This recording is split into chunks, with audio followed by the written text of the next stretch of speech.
ಅರೆ ಕಡಿಮೆ ಹಾಕು ಆದ್ರೆ ಅಸಲಿ ಹಾಕು. MDH ಕಾಶ್ಮೀರಿ ಕೆಂಪು ಮೆಣಸಿನ ಪೌಡರ್.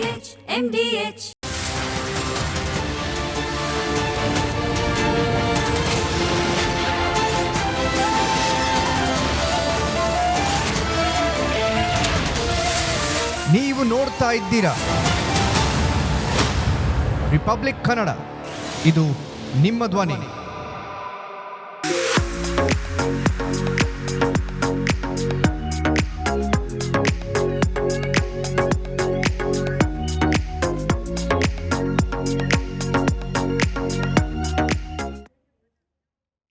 ನಮಸ್ಕಾರ, ರಿಪಬ್ಲಿಕ್ ಕನ್ನಡಕ್ಕೆ ಸ್ವಾಗತ.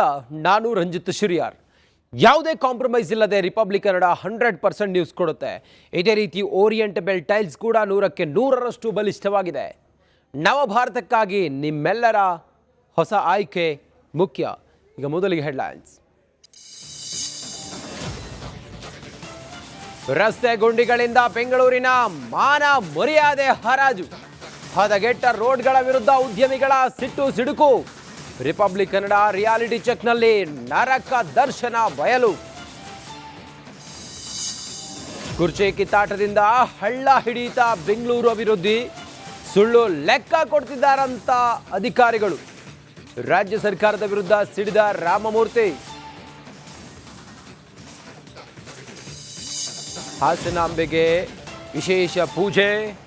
ನಾರಾಯಣಿ ನಮಸ್ಕಾರ ಮಂತ್ರ ಪಠಣ, ಖಡ್ಗಮಾಲ ಸ್ತೋತ್ರ ಜಪ.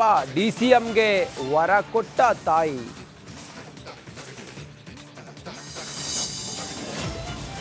ಕೊಲೆ ಆರೋಪಿ ದರ್ಶನ್ಗೆ ಸಿಗುತ್ತಾ ಹಾಸಿಗೆ ಭಾಗ್ಯ? ನಿನ್ನೆ ದಿಢೀರ್ ಜೈಲಿಗೆ ಅಧಿಕಾರಿಗಳ ಭೇಟಿ. ಅಕ್ಟೋಬರ್ 18ರೊಳಗೆ ಕೋರ್ಟ್ಗೆ ವರದಿ. ಮಂಡ್ಯದಲ್ಲಿ ಮತ್ತೆ ಭುಗಿಲೆದ್ದ ವಕ್ಫ್ ಜಮೀನು ಸಂಘರ್ಷ. ಮುಸ್ಲಿಮರೇ ಇಲ್ಲದ ಊರಿನಲ್ಲಿ ಮಖಾನ್ಗೆ ಜಾಗ. ರಾಜ್ಯ ಸರ್ಕಾರದ ವಿರುದ್ಧ ಸಿಡಿದೆದ್ದ ಗ್ರಾಮಸ್ಥರು.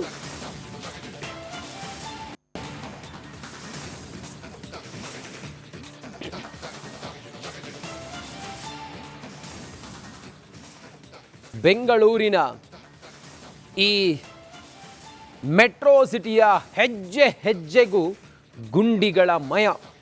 ಹೆಜ್ಜೆ ಹೆಜ್ಜೆಗೂ ಆಪತ್ತು. ನಗರದ ಹೃದಯ ಭಾಗದಲ್ಲೇ ಮೃತ್ಯು ಗುಂಡಿಗಳು ಸಾವಿಗಾಗಿ ಬಾಯಿ ತೆರೆದು ಕಾದು ಕುಳಿತುಕೊಂಡಿವೆ. ರಾಜಧಾನಿಯ ಮಾನ ಹರಾಜು ಆಗ್ತಾ ಇದೆ ರಸ್ತೆ ಗುಂಡಿ. ವಾಹನ ಸವಾರರ ಜೀವವನ್ನು ಬಲಿ ಪಡಿತಾ ಇದೆ ರಸ್ತೆ ಗುಂಡಿ.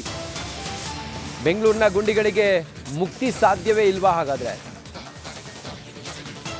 ರಾಜಧಾನಿಯ ರಸ್ತೆ ಗುಣಮಟ್ಟ ಮಾಪನ ಅಸಾಧ್ಯವಾ? ಸಿಲಿಕಾನ್ ಸಿಟಿಯ ರಸ್ತೆಗಳಲ್ಲಿ ರಿಪಬ್ಲಿಕ್ ಕನ್ನಡ ರಿಯಾಲಿಟಿ ಚೆಕ್ ಮಾಡಿದೆ. ರಿಪಬ್ಲಿಕ್ ಕನ್ನಡದಲ್ಲಿ ರಸ್ತೆ ಗುಂಡಿ ಮುಚ್ಚಿ ಅಭಿಯಾನ ನಿರಂತರವಾಗಿ ನಾವು ಮಾಡ್ತಾ ಇದ್ದೀವಿ. ಬೆಂಗಳೂರಿನ ರಸ್ತೆಗಳಿಗೆ ಗುಂಡಿ ಮುಕ್ತ ಮಾಡೋದಕ್ಕೆ ಸಾಧ್ಯ ಇಲ್ವಾ? ಬೆಂಗಳೂರಿನ ರಸ್ತೆಗಳು ಹೊಂಡ ಗುಂಡಿಗಳಿಂದ ಕೂಡಿದ್ದು ಸಾವಿಗೆ ಆಹ್ವಾನ ನೀಡುವಂತೆ ಇದ್ದಾವೆ. ರಿಪಬ್ಲಿಕ್ ಕನ್ನಡದಲ್ಲಿ ನಿರಂತರವಾಗಿ ರಸ್ತೆ ಗುಂಡಿಯನ್ನು ಮುಚ್ಚಿ ಅಂಥೇಳಿ ನಾವು ಕ್ಯಾಂಪೇನನ್ನೇ ಮಾಡ್ತಾ ಇದ್ದೀವಿ. ಏನು ಮಾಡಿದ್ರೂ ಕೂಡ ರಸ್ತೆ ಗುಂಡಿ ಮುಚ್ಚೋದಕ್ಕೆ ಮಾತ್ರ ಸಾಧ್ಯವೇ ಆಗ್ತಿಲ್ಲ ಸರ್ಕಾರಕ್ಕೆ. ಒಂದೆರಡಲ್ಲ ಗುಂಡಿ, ಎಲ್ಲಿ ಮುಚ್ಚಿದ್ರೂ ಕೂಡ ಮತ್ತೊಂದು ಕಡೆಯಲ್ಲಿ ಗುಂಡಿ ಇರುತ್ತೆ. ರಸ್ತೆಯ ಮಾಪನ ಮಾಡೋದಕ್ಕೆ, ಮೌಲ್ಯ ಮಾಪನ ಮಾಡೋದಕ್ಕೆ ಸಾಧ್ಯವೇ ಇಲ್ವಾ? ಸವಾರರ ಜೀವಕ್ಕಂತೂ ಗ್ಯಾರಂಟಿ ಇಲ್ಲ. ಮೊನ್ನೆ ಒಂದು ಪುಟ್ಟ ಬಾಲಕಿ ಮೃತಪಟ್ಟಿದ್ರು, ಅದ್ರ ಹಿಂದೆ ಇನ್ನೊಬ್ಬ ಮೃತಪಟ್ಟಿದ್ದ. ನಿರಂತರವಾಗಿ ಈ ರಸ್ತೆ ಗುಂಡಿಗೆ 15 ದಿನದಲ್ಲಿ ಒಬ್ಬರೊಬ್ಬರು ಸಾವನ್ನಪ್ತಾ ಇದ್ದಾರೆ. ಒಟ್ಟಾರೆ ಜನರಂತೂ, ಬೆಂಗಳೂರಿನ ಜನ ಜೀವವನ್ನು ಕೈಯಲ್ಲೇ ಹಿಡ್ಕೊಂಡು ಓಡಾಡಬೇಕಾದಂಥ ಪರಿಸ್ಥಿತಿ ಇದೆ.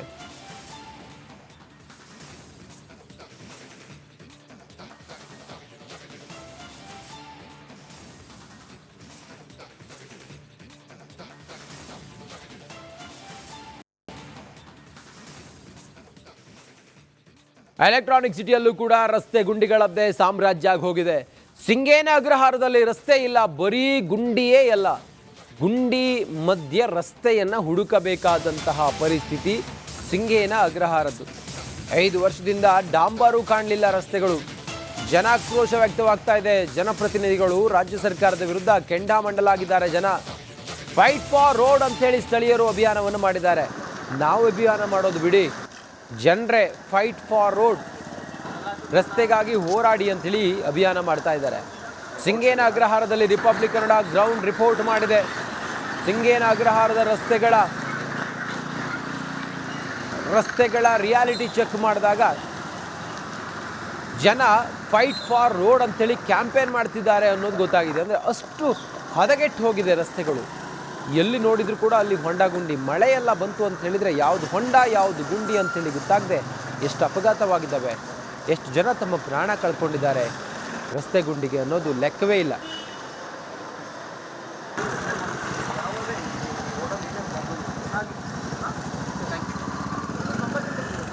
ನಾಲ್ಕು 5 ವರ್ಷದಿಂದ ಹಂಗೆ ಇರುತ್ತೆ. ಅದೇನು ಒಂದು ಸುಮ್ಮನೆ ಒಂದು JCB ಬರುತ್ತೆ, JCBಲಿಂದ ಸ್ವಲ್ಪ ರೆಡಿ ಮಾಡಿಸ್ತಾರೆ. ರೆಡಿ ಮಾಡಿಸ್ಬಿಟ್ಟು ಅದು ಹಂಗೆ ತಿರ್ಗಾ ಒಂದು ವಾರ ಕೂಡ ಆಗಲ್ಲ, ಹಂಗೆ ತಿರ್ಗಾ ಇದು ಗಡ್ಡ ಎಲ್ಲ ಯಾರೂ ಇಲ್ಲ ಸರ್. ಇಲ್ಲಿ 5 ಇಯರ್ಸ್ಲಿಂದ ಹಿಂಗೆ ಇದೆ. ಇದು ಒಂದು ವಾರ ಕೂಡ ಇರಲ್ಲ. ಅದೇ ತಿರ್ಗಾ ಇದು ಗಡ್ಡ ಎಲ್ಲ ಎಷ್ಟು ಜನ ಗಾಡಿಗಳು ಎಲ್ಲ ಬಿದ್ದಿದ್ದಾರೆ. ಇಲ್ಲಿ ಆಕ್ಸಿಡೆಂಟ್ ಆಗುತ್ತೆ, ಸ್ಲೀಪ್ ಆಗಿಬಿಡುತ್ತೆ. ಯಾರೂ ಬರಲ್ಲ ಇಲ್ಲಿ. ಆಟೋ 3 ವರ್ಷದಿಂದ ಓಡಾಡ್ತಾ ಇದೀವಿ.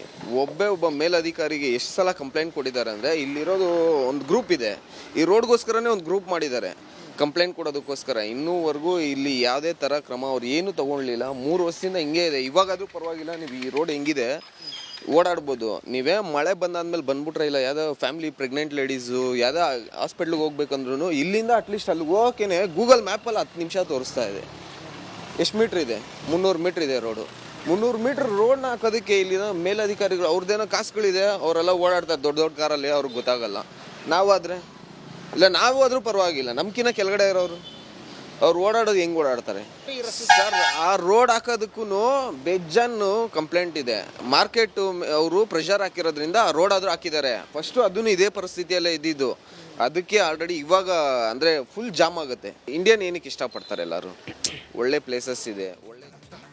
ಹೆಚ್ಚಿನ ಮಾಹಿತಿಯೊಂದಿಗೆ ಸಿಂಗೇನಹಳ್ಳಿ ಅಗ್ರಹಾರದಿಂದಲೇ ನಮ್ಮ ಪ್ರತಿನಿಧಿ ಅರವಿಂದ ಈಗ ನಮ್ಮ ಜೊತೆಯಲ್ಲಿ ನೇರ ಸಂಪರ್ಕದಲ್ಲಿದ್ದಾರೆ. ಅರವಿಂದ, ಆ ದುರ್ಗಮ ರಸ್ತೆಗಳನ್ನು ಎಕ್ಸ್ಪ್ಲೈನ್ ಮಾಡ್ತಾ ಹೋಗಿ ಜನ ಏನು ಹೇಳ್ತಾರೆ, ಹೇಗಿದೆ ಜನ ಅಭಿಪ್ರಾಯ ಹೇಗಿದೆ ಅರವಿಂದ್?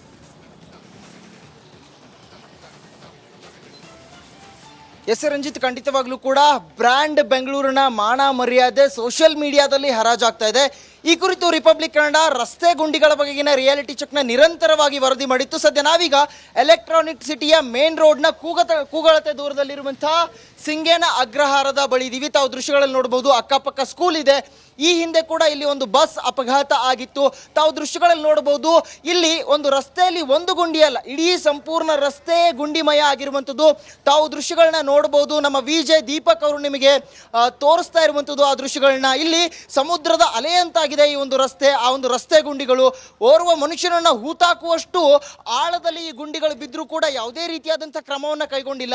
ಇಲ್ಲಿನ ಸ್ಥಳೀಯರು ಹೇಳ್ತಾ ಇರುವಂಥದ್ದು, ನಾವು ವಾಟ್ಸಾಪ್ ಗ್ರೂಪ್ ಅನ್ನ ಮಾಡಿದೀವಿ, 100 ಕಂಪ್ಲೇಂಟ್ ಅನ್ನು ಕೊಡ್ತೀವಿ, ಆದ್ರೆ 2 ವಾರ ತಡ ಮಾಡಿ 2 ವಾರ ವೇಟ್ ಮಾಡಿ ನಾವು ರಸ್ತೆನ ಮಾಡ್ಕೊಡ್ತೀವಿ ಅಂತ ಹೇಳ್ತಾ ಬರ್ತಾ ಇದ್ದಾರೆ. ಆದ್ರೆ ಇನ್ನೂ ಕೂಡ ಆಗಿಲ್ಲ. ಈ ಒಂದು ರಸ್ತೆ ಸಮಸ್ಯೆ, ಈ ಒಂದು ಗುಂಡಿ ಸಮಸ್ಯೆ ಸತತವಾಗಿ 5 ರಿಂದ 3 ವರ್ಷಗಳವರೆಗೂ ಈ ಒಂದು ಆಸುಪಾಸಿನಲ್ಲಿ ಅಂದ್ರೆ ವರ್ಷಾನುಗಟ್ಲೆ ನಾವು ಕಾಯ್ತಾ ಇದ್ದೀವಿ, ದೂರನ್ನ ಕೊಡ್ತಾ ಇದ್ದೀವಿ, ಆದ್ರೂ ಕೂಡ ಕ್ರಮವನ್ನ ಕೈಗೊಳ್ತಾ ಇಲ್ಲ ಅನ್ನುವಂಥ ಆರೋಪವನ್ನ ಸ್ಥಳೀಯರು ಮಾಡ್ತಾ ಇರಬಹುದು. ತಾವು ದೃಶ್ಯಗಳಲ್ಲಿ ನೋಡಬಹುದು, ಇಲ್ಲಿಂದ ಸುಮಾರು 400 ಮೀಟರ್ ನಾವು ಪ್ರಯಾಣ ಮಾಡಿದ್ರೆ ಎಲೆಕ್ಟ್ರಾನಿಕ್ ಸಿಟಿಯ ಒಂದು ಹೈವೇ ಏನು ಮೇನ್ ರೋಡ್ ಇರುತ್ತೆ ಅದು ಸಿಗುತ್ತೆ. ಇಲ್ಲಿ ಅಂದರೆ ಅದರ ಕೂಗಳತೆ ದೂರದಲ್ಲೇ ಇರುವಂತಹ ಈ ಸಿಂಗೇನ ಅಗ್ರಹಾರದಲ್ಲಿ ಈ ರೀತಿಯಾದಂಥ ಪರಿಸ್ಥಿತಿ ಇದೆ.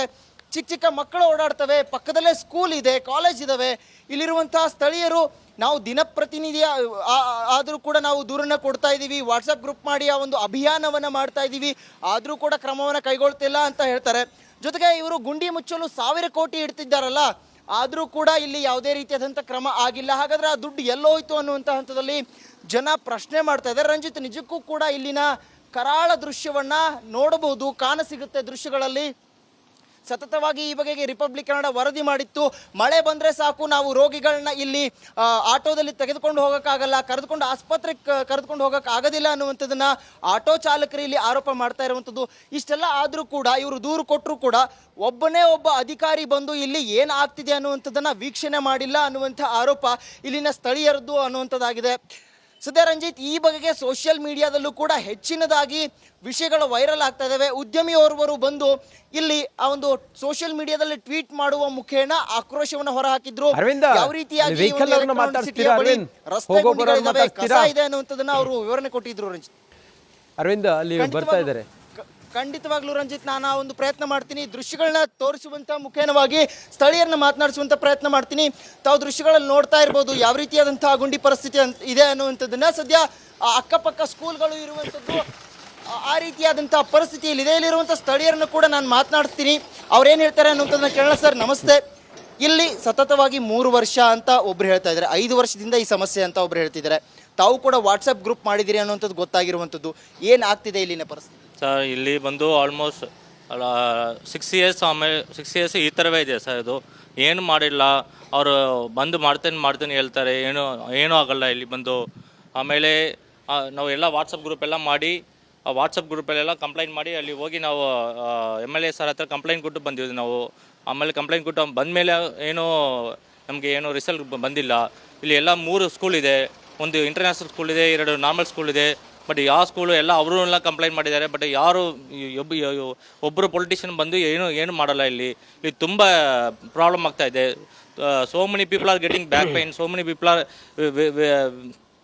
very too much of tired. Actually we told how much time you explain also nobody coming. ಅದು ನಾವು ಏನು ಹೇಳೋಕ್ಕಾಗಲ್ಲ ನಮಗೆ. ಇಲ್ಲಿ ಏನೋ ಎಮರ್ಜೆನ್ಸಿ ಏನು ನಾವು ಕಂಪ್ಲೇಂಟ್ ಎಲ್ಲ ಕೊಟ್ಟು ಇವರು MLA ಸರ್ ಹತ್ರ ಹೋಗ್ಬಿಟ್ಟು ಎಲ್ಲ ಆಲ್ಮೋಸ್ಟ್ ಅವರು 30 ಜನ ಎಲ್ಲ ಹೋಗ್ಬಿಟ್ಟು ಎಲ್ಲ ಕಂಪ್ಲೇಂಟ್ ಕೊಟ್ಟಿದ್ವಿ ನಾವು. ಅವರೆಲ್ಲ ಮಾಡ್ತೀನಿ ಹೇಳ್ಬಿಟ್ಟು ಇನ್ನೊಂದು 1 ವೀಕಲ್ಲಿ ಮಾಡ್ತೀನಿ, 2 ವೀಕ್ಸಲ್ಲಿ ಮಾಡ್ತೀನಿ ಎಲ್ಲ ಪೂಜೆ ಎಲ್ಲ ಮಾಡಿದ್ದಾರೆ ಇಲ್ಲಿ ಬಂದು ಮಾಡೋಕ್ಕೆ. ನಾವೆಲ್ಲ ಸಂತೋಷ ಪಡ್ತೀವಿ ನಾವು. ಓಕೆ ಎಲ್ಲ ಪೂಜೆ ಮಾಡಿದ್ದಾರೆ, ಇವಾಗ ಎಲ್ಲ ಮಾಡ್ತಾರೆ. ಪೂಜೆ ಮಾಡಿ ಆಲ್ಮೋಸ್ಟ್ 3 ತಿಂಗಳಾಗಿದೆ, ಇನ್ನೂ ಏನು ಮಾಡಲ್ಲ ಅವರು. ಅದೇ ನಾವು ಎಲ್ಲ ವೆಯ್ಟ್ ಮಾಡ್ತಾ ಇದ್ದೀವಿ. ಓಕೆ ಇಲ್ಲ ಆಗುತ್ತೆ ಇದು ರೋಡು, ಇನ್ನೂ ಆಗಲ್ಲ. ಲಾಸ್ಟ್ ವೀಕ್ ಬಂದು ಹೇಳಿದ್ದಾರೆ, ಲಾಸ್ಟ್ ವೀಕ್ ನೆಕ್ಸ್ಟ್ ವೀಕ್ ಮಾಡ್ತೀನಿ. ಬಸ್ಸು ನೋಡಿ ಇಲ್ಲಿ ಆ ರೋಡಲ್ಲಿ ಇವಾಗ ನೀವು ಬಂದಿದ್ದೆ 9 o'clock, ನೀವು 7:30 8 o'clock ಬಂದಿದ್ದ ಹತ್ರ ಫುಲ್ ಸ್ಕೂಲ್ ಬಸ್ ಹೋಗುತ್ತೆ. ಆ ಟೈಮಲ್ಲಿ ಎಲ್ಲ school bus full traffic jam ಆಗುತ್ತೆ. ಈ ರೋಡಲ್ಲಿ ಎಲ್ಲ ಸ್ಕೂಲ್ ಬಸ್ಸು ಒಂದು ಕಡೆ ಹೋಗೋಕ್ಕಾಗಲ್ಲ, ಎಲ್ಲ ಸ್ಟಾಪ್ ಆಗುತ್ತೆ. ನಾವು ಎಲ್ಲ ಹೇಳ್ಬಿಟ್ಟು ನಮಗೆ ಎಲ್ಲ ತುಂಬ ಟಯರ್ಡ್ ಆಗಿದೆ ಸರ್. ಅದು ಇವಾಗ ಏನಾಗಿದೆ, ಇವನು ಎಮರ್ಜೆನ್ಸಿ ಯಾರಿಗ ಹತ್ರ ಎಮರ್ಜೆನ್ಸಿ ಆಗಿದ್ರೆ ಇಲ್ಲಿ ಈ ರೋಡಲ್ಲಿ ಹೋಗೋಕೆ ಅವರು ಸತ್ತೋಗ್ತಾರೆ ಅವರು. ಅರವಿಂದ್, ರಂಜಿತ್, ಇದಿಷ್ಟು ಸ್ಥಳೀಯರ ಆಕ್ರೋಶದ ನುಡಿಗಳು. ನಾವು ಹೋಗಿ MLA ಅವ್ರಿಗೆ ಭೇಟಿ ಮಾಡಿ ದೂರನ್ನ ಕೊಟ್ವಿ, ಆದ್ರೂ ಕೂಡ ಪ್ರಯೋಜನ ಆಗಿಲ್ಲ. 1 ವಾರದಲ್ಲಿ ಕೆಲಸ ಆಗುತ್ತೆ ಅನ್ನುವಂಥದ್ದನ್ನ ಹೇಳಿದ್ರು, ಆದ್ರೂ ಕೂಡ ಪ್ರಯೋಜನ ಆಗಿಲ್ಲ ಅನ್ನುವಂಥದ್ದನ್ನ ಸ್ಥಳೀಯರು ಹೇಳ್ತಾ ಇರುವಂಥದ್ದು. ಓಕೆ ಅರವಿಂದ್, ಮತ್ತೆ ನಿಮ್ಮನ್ನು ಸಂಪರ್ಕ ಮಾಡ್ತೀನಿ ನಾನು. ಅರವಿಂದ್ ಹಾಗೆ ಲೈನಲ್ಲಿರಿ, ಜಸ್ಟ್ ಹೋಲ್ಡ್. ಅಭಿಷೇಕ್ ಇದ್ದಾರೆ. ಅಭಿಷೇಕ್ ನೇರ ಸಂಪರ್ಕದಲ್ಲಿ ಪೀಣ್ಯ ಮುಖ್ಯ ರಸ್ತೆಯಿಂದ ಅಭಿಷೇಕ್ ಇದ್ದಾರೆ. ಅಭಿಷೇಕ, ತಾವು ಸ್ವತಃ ಸ್ಕೂಟಿ ಮೇಲೆ ಕೂತ್ಕೊಂಡಿದ್ದೀರಿ. 2 ವೀಲರ್ ಸವಾರರ ಪರದಾಟ ಏನು ಅಂಥೇಳಿ ತಾವು ತೋರಿಸ್ತಾ ಇದ್ದೀರಿ. Over to you Abhishek.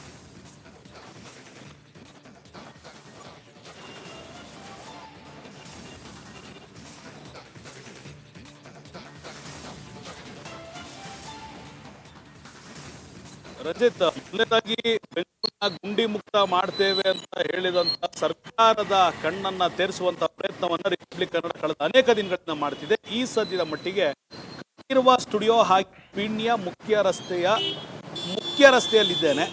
ಗುಂಡಿ ನಂಬರ್ 1 ಸುಮಾರು 2 ರಿಂದ 3 ಕಿಲೋಮೀಟರ್ ರಸ್ತೆ ಇದೆ. ಆದರೆ ನಾನು ಕೇವಲ ಅರ್ಧ ಕಿಲೋಮೀಟರ್ ಮಾತ್ರ ಮುಂದೆ ಬಂದಿದ್ದೇನೆ. ಕ್ಯಾಮ್ರಾ ಪರ್ಸನ್ ಮಂಜುನಾಥ್ ಗಾಡಿಯಲ್ಲಿ ಕೂತ್ಕೊಂಡಿದ್ದಾರೆ. ಈ ರೋಡಿನ ಅವಸ್ಥೆ ಏನಿದೆ ಅಂದರೆ, ಒಂದಿಷ್ಟು ಪ್ಯಾಚ್ಗಳು ಮಾತ್ರ, ಸ್ವಲ್ಪ ಬೇಗ ಹೋಗಿ, ಒಂದಿಷ್ಟು ಪ್ಯಾಚ್ಗಳು ಮಾತ್ರ ಕ್ಲೀನಾಗಿ ಕಾಣುವಂಥ ರಸ್ತೆ ಆಗಿದೆ.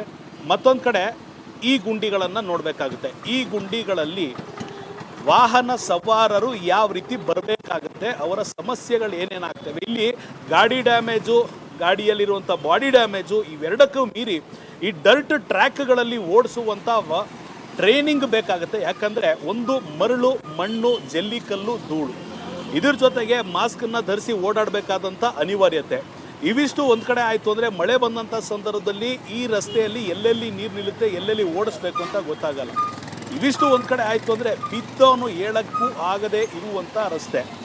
ಈ ಟ್ರಾಫಿಕ್ಕಲ್ಲಿ ಖಂಡಿತವಾಗಿಯೂ ಜನರಿಗೆ ಯಾವ ರೀತಿ ಸಮಸ್ಯೆ ಆಗುತ್ತೆ ಅಂದರೆ, ಲೂಸಾಗಿರುವಂಥ ಕಲ್ಲುಗಳು ರಸ್ತೆಯಲ್ಲೇ ಬಿದ್ದಿರುತ್ತೆ. ಈ ಲೂಸಾಗಿರೋ ಕಲ್ಲುಗಳ ಮೇಲೆ ವೀಲನ್ನು ಹತ್ತಿಸ್ತಾರೆ. ವೀಲನ್ನು ಹತ್ತಿಸಿದಾಗ 2 ವೀಲರ್ಗಳು ಸಾಮಾನ್ಯವಾಗಿ ಸಣ್ಣ ವೀಲ್ಗಳಿದ್ದರೆ ಸ್ಲಿಪ್ ಆಗುತ್ತೆ, ಬೀಳ್ತಾರೆ, ಅಲ್ಲಿಗೆ ಮತ್ತೆ ಟ್ರಾಫಿಕ್ ಜಾಮ್ ಆಗುತ್ತೆ. ಮತ್ತೊಂದು ಕಡೆ ಇಲ್ಲಿ ರಸ್ತೆಯಲ್ಲಿ ಗುಂಡಿ ಹುಡುಕ್ತೀರಾ, ಗುಂಡಿಯಲ್ಲಿ ರಸ್ತೆ ಹುಡುಕ್ತೀರಾ, ಎರಡೂ ಕೂಡ ಗೊತ್ತಾಗದಿರೋಂಥ ಪರಿಸ್ಥಿತಿ. ಫ್ಯಾಕ್ಟ್ರಿಗಳಿದ್ದಾವೆ, ಸ್ಕೂಲ್ಗಳಿದ್ದಾವೆ, ಒಂದಿಷ್ಟು ಕಂಪನಿಗಳಿದ್ದಾವೆ. ಇಲ್ಲಿ ಪ್ರತಿನಿತ್ಯ ಸಾವಿರಾರು ಜನ ಮಹಿಳೆಯರು, ವಿದ್ಯಾರ್ಥಿಗಳು ಓಡಾಡ್ತಾರೆ. ಪೀಣ್ಯ ಇಂಡಸ್ಟ್ರಿಯಲ್ ಏರಿಯಾಗೆ ಕನೆಕ್ಟ್ ಆಗುವಂಥ ರಸ್ತೆ, ಮತ್ತೊಂದು ಕಡೆ ಪ್ರಸಿದ್ಧ ಕಾಲೇಜ್ ಇರುವಂಥ ರಸ್ತೆ, ಮತ್ತೊಂದು ಕಡೆ ಯಶವಂತಪುರ ಮಾರ್ಕೆಟ್ಗೆ ಕನೆಕ್ಟ್ ಆಗುವಂಥ ರಸ್ತೆ. ನೇರವಾಗಿ ಮುಂದಕ್ಕೆ ಹೋದರೆ ಕಂಠೀರವ ಸ್ಟುಡಿಯೋ ಇದೆ, ರಿಂಗ್ ರೋಡ್ ಕೂಡ ಇರುವಂಥದ್ದು. ಈ ರಿಂಗ್ ರೋಡ್ನಲ್ಲಿ ಬರುವಂಥವ್ರು ಪೀಣ್ಯಾಗೆ ಹೋಗಬೇಕು, ಗೊರಗುಂಟೆಪಾಳ್ಯಕ್ಕೆ ಹೋಗಬೇಕು ಅಂದರೆ ಇದೇ ಅನುಭವವನ್ನು ಅನುಭವಿಸಿ, ಯಾತನೆಯನ್ನು ಅನುಭವಿಸಿ ಹೋಗಬೇಕಾದಂಥ ಅನಿವಾರ್ಯತೆ. ಮತ್ತೊಂದು ಕಡೆಗೆ ಯಾಕೆ ಈ ತಾರತಮ್ಯ?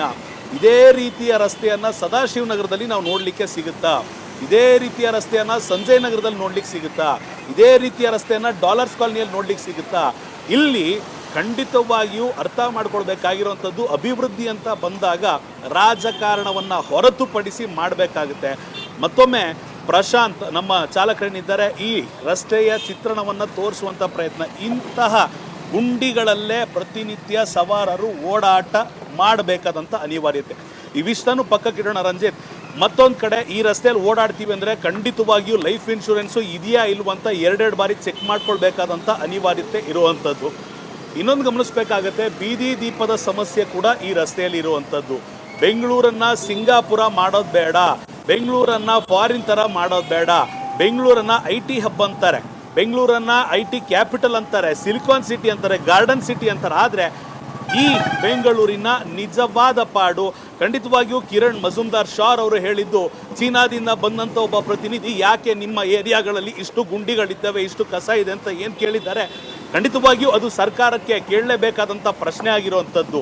ಸಾವಿರಾರು ಕೋಟಿಯನ್ನು ಕೊಟ್ಟಿದ್ದೇವೆ, ಗುಂಡಿಯನ್ನು ಮುಚ್ಚಿದ್ದೇವೆ ಅಂತಾರೆ. ಹಾಗಾದರೆ ಇದು ಗುಂಡಿ ಕಾಣಿಸ್ಲಿಲ್ವಾ? ಮತ್ತೊಂದು ಮಾತನ್ನು ಸಾಮಾಜಿಕ ಜಾಲತಾಣದಲ್ಲಿ ಕೇಳಲಾಗ್ತಿದೆ ರಂಜಿತ್. ಇದನ್ನು DCM DK ಶಿವಕುಮಾರ್ ಅವರು ಉತ್ತರ ಕೊಡಲೇಬೇಕಾಗುತ್ತೆ. ಕನಿಷ್ಠ ಪಕ್ಷ ಒಂದು 15 ದಿನ ಅಥವಾ 1 ತಿಂಗಳು ಒಮ್ಮೆ ಅವರ ಪ್ರೀತಿಯ SD ಬೈಕನ್ನು ತೆಗಿತಾರೆ, ರಸ್ತೆಯಲ್ಲಿ ತಮ್ಮ ಬೈಕನ್ನು ಚಲಾಯಿಸ್ಕೊಂಡು ಹೋಗ್ತಾರೆ. ಯಾಕೆ ಈ ರಸ್ತೆಗೆ ಬಂದಿಲ್ಲ DK ಶಿವಕುಮಾರ್ ಸಾಹೇಬರು? ವಿಂಡ್ಸರ್ ಮ್ಯಾನರ್ ಹತ್ರ ಓಡಾಡೋದಲ್ಲ, ಹೆಬ್ಬಾಳದ ಹತ್ರ ಓಡಾಡೋದಲ್ಲ, ಇಂಥ ರಸ್ತೆಯಲ್ಲಿ ಓಡಾಡಿ DK ಶಿವಕುಮಾರ್ ಸರ್, ಆವಾಗ ನಿಮಗೆ ಗೊತ್ತಾಗುತ್ತೆ ಅಂತ ಜನ ಏನು ಹೇಳ್ತಾರಲ್ಲ, ಅದನ್ನು ಖಂಡಿತವಾಗಿಯೂ ಈ ಸದ್ಯದ ಮಟ್ಟಿಗೆ DK ಶಿವಕುಮಾರ್ ಅವರು ಮಾಡಬೇಕಾದಂಥ ಅನಿವಾರ್ಯತೆ ಇದೆ. ನಾನೀಗಾಗಲೇ ಹೇಳಿದಂತೆ ರಂಜಿತ್, ಕೇವಲ ಅರ್ಧ ಕಿಲೋಮೀಟರ್ ಸ್ಟ್ರೆಚ್ಚಲ್ಲಿ ಸುಮಾರು 50 ಮೀಟರ್ ಮಾತ್ರ ರಸ್ತೆ ಚೆನ್ನಾಗಿರೋದು ಅನ್ನೋದಕ್ಕಿಂತ ಇರೋದ್ರಲ್ಲೇ ಓಕೆ, ಮ್ಯಾನೇಜಬಲ್ ಅನ್ನುವಂಥ ರಸ್ತೆ. ಈ ಪೋರ್ಷನ್ನ ನೋಡಿದ್ರೆ ಇನ್ನೊಂದು ಸ್ವಲ್ಪ ಮುಂದೆ ಹೋಗಲಿ, ಈ ಪೋರ್ಷನ್ ನೋಡಿ, ದ್ವಿಚಕ್ರ ವಾಹನ ಸವಾರರು ಇಂಥ ರಸ್ತೆಯಲ್ಲಿ ಬರಬೇಕಾಗಿದೆ. ಇಲ್ಲಿ ಜೆಂಡರ್ ಬಯಾಸ್ ಬೇಡ, ಗಂಡು ಮಕ್ಕಳು ಹೆಣ್ಮಕ್ಳು ಎಲ್ಲರೂ ಗಾಡಿ ಓಡಿಸ್ತಾರೆ. ಆದರೆ ವಯಸ್ಸಾಗಿರೋರು ಗಾಡಿ ಓಡಿಸ್ಬೇಕಾದ್ರೆ ಸ್ಲಿಪ್ ಆಗಿ ಬಿದ್ದರೆ ಯಾರು ಹೊಣೆ? ಈಗ ಮತ್ತೊಂದು ಭಾಗಕ್ಕೆ ಬಂದ್ವಿ. ಪೀಣ್ಯದಿಂದ ನೇರವಾಗಿ ಗೊರಗುಂಟೆಪಾಳ್ಯಗೆ ಕನೆಕ್ಟ್ ಆಗುವಂಥ ಜಂಕ್ಷನ್ ಇದು. ಇದನ್ನು ಯಾವ ಆಧಾರದಲ್ಲಿ ಈ ಕಾರು ಓಡಾಡ್ತಾ ಇದೆ, ಇದನ್ನು ಯಾವ ಆಧಾರದಲ್ಲಿ ರಸ್ತೆ ಅಂತಾರೆ? ನೀರು ನಿಂತ್ಕೊಂಡ್ರೆ ಏನು ಸಮಸ್ಯೆ ಅಂದರೆ ಇಲ್ಲಿ ನೀರು ನಿಂತಿದೆ, ಇಲ್ಲಿ ಗುಂಡಿ ಎಲ್ಲಿದೆ ಅಂತ ಕಾಣೋದಿಲ್ಲ. ಬಿದ್ದರೆ ಯಾರು ಹೊಣೆ? ಮನೆಗೆ ಬರ್ತೀನ ಇಲ್ವಾ ಗೊತ್ತಿಲ್ಲ. ಗಾರ್ಮೆಂಟ್ಸ್ ಇದೆ ಅಂತ ಹೇಳಿದೆ, ಮಹಿಳೆಯರು ಹೋಗ್ತಾ ಇದ್ದಾರೆ, ಕಾಲೇಜ್ಗೆ ಹೋಗ್ತಾ ಇದ್ದಾರೆ. ಈಗ ಇದೊಂದೇ ಒಂದು ಪ್ಯಾಚಲ್ಲಿ ಡಾಂಬರೀಕರಣ ಮಾಡಿದ್ದಾರೆ. ಹಾಗಾದರೆ ಇದು ಗುಂಡಿ ಮುಚ್ಚಿರೋ ಲೆಕ್ಕನ? ಇನ್ನೊಂದು ಚೂರು ಮುಂದೆ ಹೋದರೆ ಮತ್ತೊಂದು ಪ್ಯಾಚ್ ಕೂಡ ಡಾಂಬರೀಕರಣ ಮಾಡಿದ್ದಾರೆ. ಇದು ಮಾತ್ರ ಗುಂಡಿಯನ್ನು ಮುಚ್ಚಿರುವಂಥ ಲೆಕ್ಕವಾ? ಈ ರೀತಿ ಗುಂಡಿ ಮುಚ್ಚೋದಾದರೆ ಯಾವ ಪುರುಷಾರ್ಥಕ್ಕೆ ಗುಂಡಿ ಮುಚ್ತೀರಾ ಅನ್ನೋದು ಮಾತನ್ನು ಸರ್ಕಾರಕ್ಕೆ ಅವರನ್ನು ಗೆಲ್ಲಿಸ್ಕೊಂಡು ಬಂದಿರುವಂಥ ಮತದಾರರು ಕೇಳೋದ್ರಲ್ಲಿ ತಪ್ಪಿಲ್ಲ. ಇದು ಅಧಿಕಾರಿಗಳನ್ನು ಸಸ್ಪೆಂಡ್ ಮಾಡ್ತೇವೆ, ದೊಡ್ಡ ದೊಡ್ಡ ಅಧಿಕಾರಿಗಳನ್ನು ಸಸ್ಪೆಂಡ್ ಮಾಡ್ತೇವೆ ಅಂತ ಹೇಳಿದಂಥ DCM DK ಶಿವಕುಮಾರ್ ಅವರು, ಬೆಂಗಳೂರು ಉಸ್ತುವಾರಿ ಸಚಿವರು ಖಂಡಿತವಾಗಿಯೂ ಈ ಸಮಸ್ಯೆಗಳಿಗೆ ಕಿವಿಗೊಡಬೇಕು. ಜನನಾಯಕನಾಗಬೇಕು ಅಂದರೆ ಜನರ ಸಮಸ್ಯೆನ ಅರ್ಥ ಮಾಡ್ಕೊಬೇಕು. ಇದ್ರ ಜೊತೆಗೆ ಇದನ್ನು ಪಾಟ್ ಹೋಲ್ ಅನ್ಲಿಕ್ಕಾಗುತ್ತಾ? ಇದನ್ನು ಯಾವ ಆಧಾರದಲ್ಲಿ? ಈ ಪಾಟ್ ಹೋಲ್ ಅನ್ನೋದಕ್ಕೆ ಒಂದು ಡೆಫಿನಿಷನ್ ಇದೆ, ಆ ಪಾಟ್ ಹೋಲನ್ನು ಮುಚ್ಚೋದಕ್ಕೆ ಮತ್ತೊಂದು ದಾರಿ ಇದೆ. ಒಂದು ಗುಂಡಿ ಇದ್ದರೆ ಅದರ ಸುತ್ತ ಬಾಕ್ಸ್ ಆಕಾರದಲ್ಲಿ ಅಥವಾ ಸ್ಕ್ವೇರ್ ಆಕಾರದಲ್ಲಿ ಕೊರಿತಾರೆ. ಆ ಆಳ ಎಷ್ಟಿದೆ ಅಷ್ಟು ಆಳ ಪೂರ್ಣವಾಗಿ ಅಗಿಯಲಾಗುತ್ತೆ ಬೇಕಂತಲೇ. ಅದರ ಮೇಲೆ ಟಾರನ್ನು ಹಾಕಿ 4 ರಿಂದ 5 ರೌಂಡು ಗಾಡಿಯನ್ನು ಓಡಿಸಿದ ನಂತರ, ರೋಲರ್ನ ಓಡಿಸಿದ ನಂತರ ಆ ಗುಂಡಿ ಪ್ರಾಕ್ಟಿಕಲ್ ಆಗಿ ಮುಚ್ಚೋದು ಅಂತ ಈಗ ನಾನು ತಿಳ್ಕೊಂಡಿರುವಂಥದ್ದು. ಯಾವುದೇ ಇಂಜಿನಿಯರಿಂಗ್ ವಿದ್ಯಾರ್ಥಿಯನ್ನು ಕೇಳಿದ್ರು ಕೂಡ ಯಾವ ರೀತಿ ಗುಂಡಿ ಮುಚ್ಚೋದು ಅಂತ ಹೇಳ್ತಾರೆ. ನಮ್ಮ BBMP ಈ ಹಿಂದೆ ಆಗಿತ್ತು, ಈಗ ಗ್ರೇಟರ್ ಬೆಂಗಳೂರು ಅಥಾರಿಟಿನಲ್ಲಿ ಅಷ್ಟು ಬುದ್ಧಿವಂತರಾಗಿರುವಂಥ ಇಂಜಿನಿಯರ್ ಇಲ್ವಾ, ಅಥವಾ ಸರ್ಕಾರದಲ್ಲಿ ಹಣ ಇಲ್ವಾ, ಅಥವಾ ಗುಂಡಿಯನ್ನು ಮುಚ್ಚೋದ್ರಿಂದ ಅವರಿಗೆ ಆರ್ಥಿಕವಾಗಿ ಮುಂದೊಂದು ದಿನ ಲಾಭ ಆಗಲ್ಲ ಅನ್ನೋ ಕಾರಣದಿಂದ ಗುಂಡಿಗಳು ಮುಚ್ತಾ ಇಲ್ವಾ? ಇದು ಕೂಡ ಅಷ್ಟೇ, ರಸ್ತೆ ವಾಪಸ್ ಗುಂಡಿಗಳು. ಇಂಥ ವ್ಯವಸ್ಥೆಯನ್ನು ಜನರಿಗೆ ಸರ್ಕಾರಗಳು ಕೊಟ್ಕೊಂಡ್ಬಂದರೆ ಯಾವ ಕಾರಣಕ್ಕೆ ಜನರು ಸರ್ಕಾರವನ್ನು ಗೌರವಿಸಬೇಕು, ಮಿನಿಸ್ಟರ್ಗಳನ್ನು ಗೌರವಿಸಬೇಕು ಅನ್ನೋದು ಪ್ರಶ್ನೆಗೆ ಸರ್ಕಾರ ಉತ್ತರ ನೀಡಬೇಕಾಗಿದೆ. ರಂಜಿತ್, ಓಕೆ, ಥ್ಯಾಂಕ್ ಯು ನಿಮ್ಮೆಲ್ಲ ಮಾಹಿತಿಗಾಗಿ. ಅಭಿಷೇಕ್, ಅರವಿಂದ, ನಿಮಗೂ ಕೂಡ ಥ್ಯಾಂಕ್ ಯು.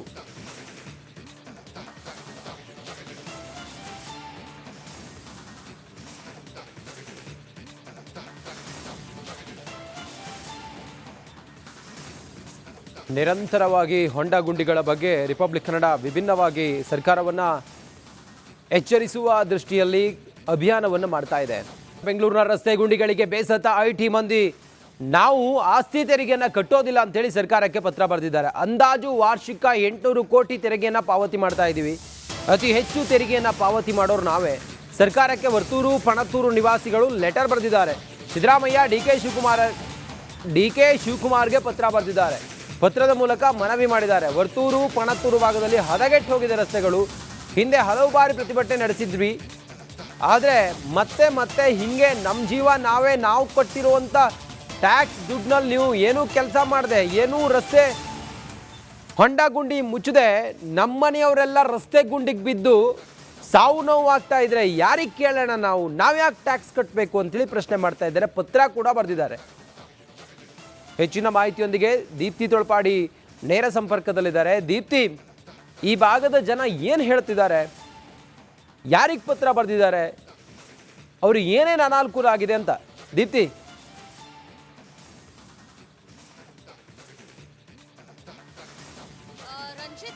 ರಾಜಧಾನಿ ಬೆಂಗಳೂರಿನಲ್ಲಿ ರಸ್ತೆ ಗುಂಡಿಗಳಿಗೆ ಇನ್ನೂ ಕೂಡ ಮುಕ್ತಿ ಸಿಕ್ಕಿಲ್ಲ. ಅದರಲ್ಲೂ ಬೆಂಗಳೂರಿನ ಹೊರ ಭಾಗ, ಅದರಲ್ಲೂ ವರ್ತೂರು ಅಥವಾ ಪಣಂತೂರು ಈ ಭಾಗದಲ್ಲಂತೂ ಹೋದ್ರೆ ನರಕವನ್ನ ನಿತ್ಯ ನೋಡ್ಬೋದು. ಆ ರೀತಿಯ ಒಂದು ಪರಿಸ್ಥಿತಿಯಲ್ಲಿರುವಂಥದ್ದು. ಈ ಹಿಂದಿನಿಂದನೂ ಕೂಡ ಅಲ್ಲಿರುವಂತಹ ಸ್ಥಳೀಯರು ಪ್ರತಿಭಟನೆಯನ್ನ ಮಾಡಿಕೊಂಡು ರಸ್ತೆ ಗುಂಡಿಗಳನ್ನ ಮುಚ್ಚಿ ಅಂತ ಹೇಳಿ ಸರ್ಕಾರಕ್ಕೆ ಮೇಲಿಂದ ಮೇಲೆ ಮನವಿಯನ್ನ ಮಾಡಿದ್ರು.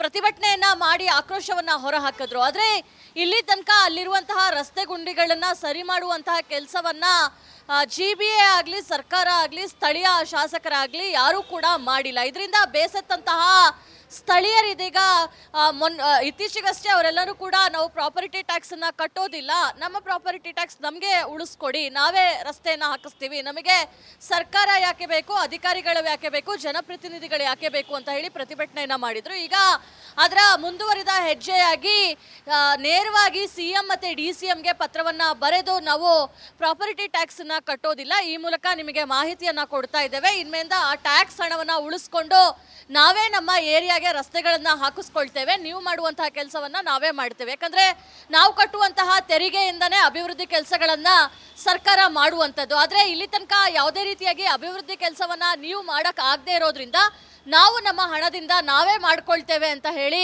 ಪತ್ರವನ್ನ ಕೂಡ ಬರೆದಿದ್ದಾರೆ. ಆದರೆ ಇದ್ರ ಬಗ್ಗೆ ಸರ್ಕಾರ ಇನ್ನಾದರೂ ಎಚ್ಚೆತ್ಕೊಳ್ಳುತ್ತಾ ಅಥವಾ ಸುಮ್ಮನೆ ಕೂತ್ಕೊಂಡು ಹೆಂಗೂ ಪತ್ರ ಬರೆದಿದ್ದಾರಲ್ಲ ನೋಡ್ಕೊಳ್ಳೋಣ ಅನ್ನೋ ರೀತಿಯಲ್ಲಿ ವರ್ತಿಸುತ್ತಾ ಅನ್ನೋದು ಗೊತ್ತಿಲ್ಲ. ಆದರೆ ಸ್ಥಳೀಯರು ಹೇಳೋ ಪ್ರಕಾರ ಪ್ರತಿನಿತ್ಯ ಕಚೇರಿಗೆ, ಮನೆಗಳಿಗೆ ಅಥವಾ ಶಾಲೆಗಳಿಗೆ ಮಕ್ಕಳನ್ನ ಬಿಡುವಂಥ ಸಂದರ್ಭದಲ್ಲಿ ಸಾಕಷ್ಟು ಸಮಸ್ಯೆಯನ್ನು ಅನುಭವಿಸ್ತೇವೆ. 1/4 ಗಂಟೆ ಹೋಗಬೇಕಾದಂತಹ ಏನು ನಮ್ಮ ಒಂದು ಜಾಗ ಇರುತ್ತೆ, ಅದು 1-1.5 ಗಂಟೆ ತಗೊಳ್ಳುವಂತಹ ಕೆಲವೊಂದು ಪರಿಸ್ಥಿತಿ ಕೂಡ ಇದೆ. ಯಾಕಂದರೆ ರಸ್ತೆ ಗುಂಡಿ ಇದ್ದಂತಹ ಸಂದರ್ಭದಲ್ಲಿ ಟ್ರಾಫಿಕ್ ಜಾಮ್ ಕೂಡ ಆಗುತ್ತೆ. ಟ್ರಾಫಿಕ್ ಜಾಮ್ ಆದಾಗ ಹೋಗಬೇಕಾದಂತಹ ಹೊತ್ತು ಕೂಡ ಆಗುತ್ತೆ. ಎಷ್ಟೋ ಜನ ನಾವು ವರ್ಕ್ ಫ್ರಮ್ ಹೋಮ್ ಕೊಡಿ ಅಂತ ಕೂಡ ಮನವಿಯನ್ನ ಮಾಡಿರುವಂತಹ ಉದಾಹರಣೆಗಳಿದೆ. ಇಷ್ಟಾದರೂ ಕೂಡ GBA ಆಗಲಿ, ಸರ್ಕಾರ ಆಗಲಿ ನಮ್ಮ ಮನವಿಗೆ ಸ್ಪಂದಿಸ್ತಿಲ್ಲ ಅಂತ ಹೇಳ್ತಾ ಇದ್ದಾರೆ. ರಂಜಿತ್, ಓಕೆ, ಥ್ಯಾಂಕ್ ಯು ನಿಮ್ಮೆಲ್ಲ ಮಾಹಿತಿಗಾಗಿ. ಕರ್ನಾಟಕದ ಕೈತಪ್ಪಿದ ಗೂಗಲ್ನ ಬೃಹತ್ AI ಹಬ್, ಆಂಧ್ರ ಪ್ರದೇಶದ ವಿಶಾಖಪಟ್ಟಣ ಪಾಲಾದ ಗೂಗಲ್ AI ಹಬ್. ಇದರ ಬೆನ್ನಲ್ಲೇ ಕಾಂಗ್ರೆಸ್ ಸರ್ಕಾರದ ವಿರುದ್ಧ JDS ಕಿಡಿಕಾರ್ತಾ ಇದೆ. ಕಾಂಗ್ರೆಸ್ ಅಧಿಕಾರಕ್ಕೆ ಬಂದ ಬಳಿಕ ಬೆಂಗಳೂರಿಗೆ ಗ್ರಹಣ ಹಿಡಿದುಕೊಂಡಿದೆ. ಗಾರ್ಡನ್ ಸಿಟಿಯಲ್ಲಿ ರಸ್ತೆ ಗುಂಡಿ, ಕಸ, ಮೂಲಸೌಕರ್ಯ ಸಮಸ್ಯೆ, ಇದರಿಂದ ಕಾರ್ಪೊರೇಟ್ ವಲಯದ ಕೆಂಗಣ್ಣಿಗೆ ಕರ್ನಾಟಕ ಗುರಿಯಾಗಿದೆ. ನಿಷ್ಪ್ರಯೋಜಕ IT-BT ಸಚಿವರು ಪ್ರಿಯಾಂಕ್ ಖರ್ಗೆ RSS ಬ್ಯಾನ್ ಮಾಡಬೇಕು, ಕಾರ್ಯಚಟುವಟಿಕೆಯನ್ನು ನಿಲ್ಲಿಸಬೇಕು ಅಂತೇಳಿ ಹೇಳುವಂಥ IT-BT ಸಚಿವರು ಇವತ್ತು ಬೆಂಗಳೂರಿನಿಂದ ಗೂಗಲ್ ಹಬ್ ಹೋಯ್ತಲ್ಲ ಆಂಧ್ರ ಪ್ರದೇಶಕ್ಕೆ, ಇದಕ್ಕೆ ಏನಂತಾರೆ? ರಸ್ತೆ ಗುಂಡಿ, ಮೂಲಸೌಕರ್ಯ ಸಮಸ್ಯೆ, ಕಾರ್ಪೊರೇಟ್ ವಲಯ ನಿಧಾನವಾಗಿ ಬೆಂಗಳೂರನ್ನ ಬಿಟ್ಟು ಬೇರೆ ಬೇರೆ ನಗರಗಳತ್ತ ಹೋಗ್ತಾ ಇದ್ದಾವಲ್ಲ, ಇದ್ರ ಬಗ್ಗೆ ITBT ಸಚಿವ ಪ್ರಿಯಾಂಕ್ ಖರ್ಗೆ ಅವ್ರು ಏನು ಹೇಳ್ತಾರೆ? ಕರ್ನಾಟಕದ ಕೈ ತಪ್ಪಿ ಹೋಗ್ತಾ ಇದೆಯಲ್ಲ ಇವತ್ತು ದೊಡ್ಡ ದೊಡ್ಡ ಕಂಪನಿಗಳು, ದೊಡ್ಡ ದೊಡ್ಡ ಸಾಫ್ಟ್ವೇರ್ ಇಂಡಸ್ಟ್ರಿ, ಇದ್ರ ಬಗ್ಗೆ ಉತ್ತರ ಕೊಡಬೇಕಲ್ಲ. ಇದು ನಿರ್ಲಕ್ಷ್ಯವೇ ಕಾರಣ ಅಂತ ಹೇಳಿ JDS ಹೇಳ್ತಾ ಇದೆ. ನೀವು ಮತ್ತು ನಿಮ್ಮ ಸರ್ಕಾರದ ನಿರ್ಲಕ್ಷ್ಯತನವೇ ಕಾರಣ. 1.3 ಲಕ್ಷ ಕೋಟಿ ರೂಪಾಯಿ ಹೂಡಿಕೆಯ ಯೋಜನೆ ರಾಜ್ಯದಿಂದ ಕೈ ತಪ್ಪಿ ಹೋಗಿದೆ. DCM DK ಶಿವಕುಮಾರ್ ವಿರುದ್ಧವೂ JDS ಆಕ್ರೋಶ ಹೊರಹಾಕ್ತಾ ಇದೆ. ಪ್ರಿಯಾಂಕ್ ಖರ್ಗೆ ಅವರು ಕೇಳಿದ್ರೆ ಹೇಳ್ತಾರೆ, ಟ್ರಾಫಿಕ್ ಜಾಸ್ತಿ ಆಗೋದಕ್ಕೆ ಬೆಂಗಳೂರು ಮಹಾನಗರ ಬೆಳೆದಿರೋದೇ ಕಾರಣ ಅಂತ ಹೇಳ್ತಾರೆ. ಕಂಪನಿಗಳೆಲ್ಲ ಬಿಟ್ಟು ಹೋಗ್ತಿರೋದಕ್ಕೆ ಏನು ಕಾರಣ ಪ್ರಿಯಾಂಕ್ ಖರ್ಗೆ ಅವರೇ?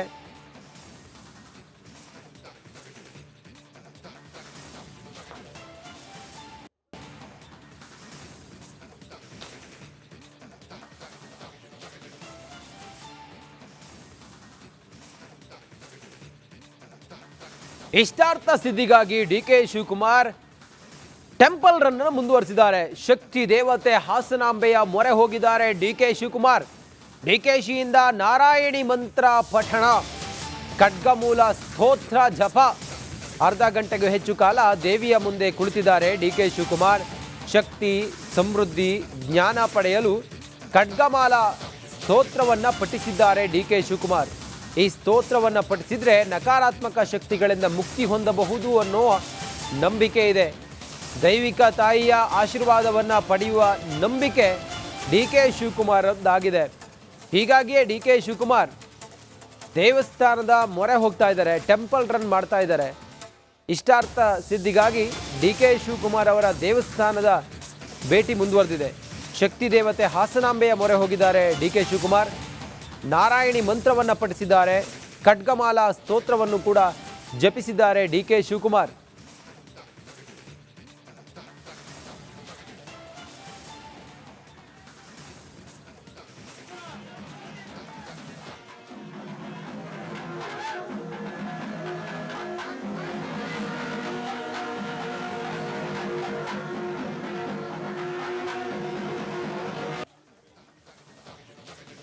DK ಶಿವಕುಮಾರ್ ಪ್ರಾರ್ಥನೆ ಮಾಡ್ತಾ ಇದ್ದಂತೆ ಹಾಸನಾಂಬೆ ಪ್ರಸಾದವನ್ನ ನೀಡಿ ನಿಮ್ಮ ಇಷ್ಟಾರ್ಥಗಳೆಲ್ಲವನ್ನೂ ಕೂಡ ನಾನು ಈಡೇರಿಸ್ತೀನಿ ಅಂತೇಳಿ ಹೇಳಿರುವಂತಹ ಒಂದಿಷ್ಟು ವಿಶೇಷವಾದಂಥ ಘಟನೆ ನಡೆದಿದೆ.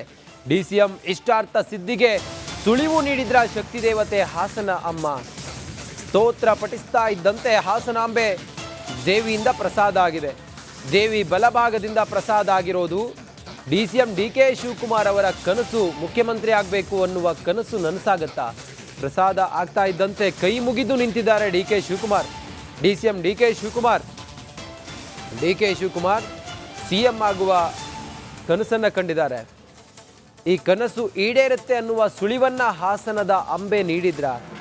DK ಶಿವಕುಮಾರ್ಗೆ ಅಭಯ ನೀಡಿದ್ರ ಶಕ್ತಿ ದೇವತೆ?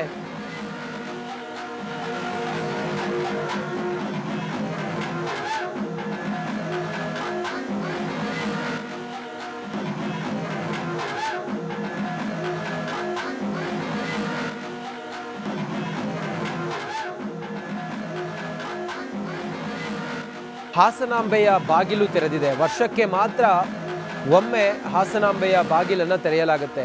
ಆಗ ಹಚ್ಚಿದ ದೀಪ ವರ್ಷವಾದರೂ ಕೂಡ ಉರಿತಾನೆ ಇರುತ್ತೆ ಅನ್ನುವ ನಂಬಿಕೆ ಇದೆ. ಹಾಸನದ ತಾಯಿ ಹಾಸನಾಂಬೆ ಆ 9 ದಿನಗಳ ಕಾಲ ಎಲ್ಲರಿಗೂ ಕೂಡ ದರ್ಶನವನ್ನು ಕೊಡ್ತಾಳೆ. ಆ ದರ್ಶನವನ್ನು ಮಾಡಿದಂಥ ಭಕ್ತರ ಎಲ್ಲ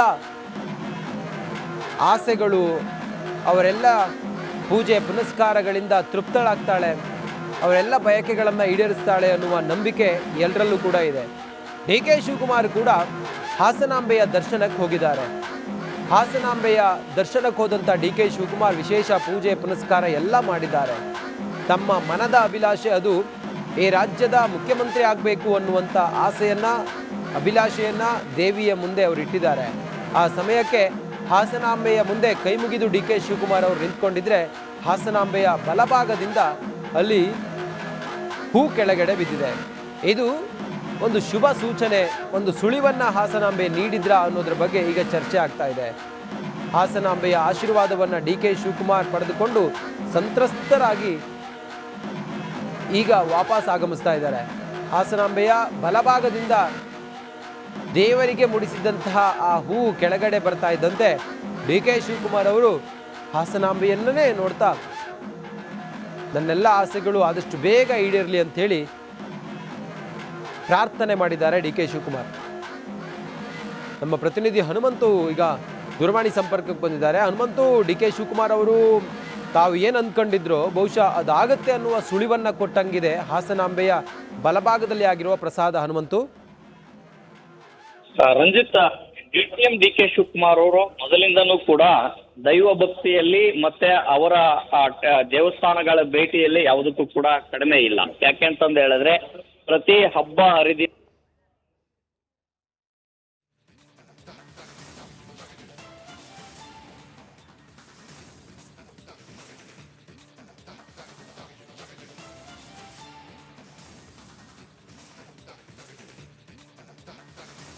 ಬೆಳಗಾವಿಯ ಡಿಸಿಸಿ ಬ್ಯಾಂಕ್ ಚುನಾವಣೆ ರಂಗೇರಿದೆ. ಡಿಸಿಸಿ ಬ್ಯಾಂಕ್ ನಿರ್ದೇಶಕರ ಚುನಾವಣೆ ಎರಡೂ ಬಣಗಳಿಂದ ಈಗ ಅಡ್ಡ ಮತದಾನದ ಭೀತಿ ಕಾಡ್ತಾ ಇದೆ. ಅಕ್ಟೋಬರ್ 19ನೇ ತಾರೀಕು ನಡೆಯುವ 7 ಕ್ಷೇತ್ರಗಳ ಚುನಾವಣೆ ಸವದಿ, ಕತ್ತಿ ಹಾಗೂ ಜಾರಕಿಹೊಳಿ ಬಣಗಳ ಮಧ್ಯೆ ಜಿದ್ದಿನ ಹಣಾಹಣಿ. ಜಾರಕಿಹೊಳಿ ಬಣಕ್ಕೆ ಮ್ಯಾಜಿಕ್ ನಂಬರ್ಗೆ 2 ಸ್ಥಾನ ಅಗತ್ಯ ಇದೆ. ಗಣೇಶ್ ಹುಕ್ಕೇರಿ, ರಾಜು ಕಾಗೆ ಸವದಿ ಬಣಕ್ಕೆ ಬೆಂಬಲ ನೀಡುವ ಸಾಧ್ಯತೆ ಇದೆ. 7 ಕ್ಷೇತ್ರಗಳಲ್ಲಿ 3 ಸ್ಥಾನ ಗೆಲ್ಲಲು ಜಾರಕಿಹೊಳಿ ಬ್ರದರ್ಸ್ ರಣತಂತ್ರ ಹೆಣೆದಿದ್ದಾರೆ. ಜಾರಕಿಹೊಳಿ ಬಣ ಗೆಲ್ಲದಂತೆ ಸವದಿ, ಕತ್ತಿಯಿಂದ ಪ್ರತಿತಂತ್ರವೂ ಕೂಡ ಜೋರಾಗಿದೆ. 7 ಕ್ಷೇತ್ರಗಳಲ್ಲಿ 3 ಸ್ಥಾನವನ್ನು ಗೆಲ್ಲಲು ಜಾರಕಿಹೊಳಿ ಬ್ರದರ್ಸ್ ರಣತಂತ್ರ. ಆದರೆ ಜಾರಕಿಹೊಳಿ ಬಣ ಗೆಲ್ಲದಂತೆ ಸವದಿ ಮತ್ತು ಕತ್ತಿ ಪ್ರತಿತಂತ್ರವನ್ನು ಹೆಣೆದಿದ್ದಾರೆ. ಒಟ್ಟಾರೆ ಬೆಳಗಾವಿಯ ಡಿಸಿಸಿ ಬ್ಯಾಂಕ್ ನಿರ್ದೇಶಕರ ಚುನಾವಣೆ ಈಗ ರಂಗೇರ್ತಾ ಇದೆ. ಅಂತಿಮ ಹಂತದ ಕಸರತ್ತನ್ನು ಮಾಡ್ತಾ ಇದ್ದಾರೆ.